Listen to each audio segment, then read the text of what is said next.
हालचाल बा भाई लोग। हम आशा करता नहीं कि वो लोग ठीक होके। तो भाई लोग ये वीडियो देखे से पहले लोग अपन अपन हेडफोन लगा ली लो। मालूम है तेरे बाप को मत सिखा चल। तो बिना बकचोदी के वीडियो शुरू कर जाए। कैमरा में लगा दो।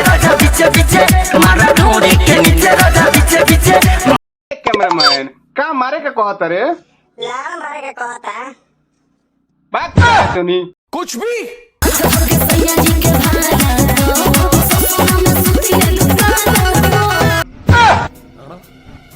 का कहता तन फिर से सुनेबे फिर से सुनेबे।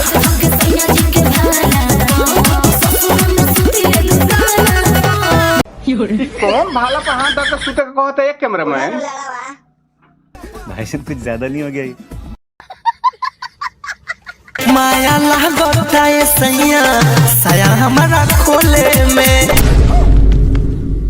भाग सारे तू नहीं का लगा दे रे दूसरा लगाओ। पहिला सब भई बाटा घोघो तू चोरी तो ना चुवता बैठो हैं?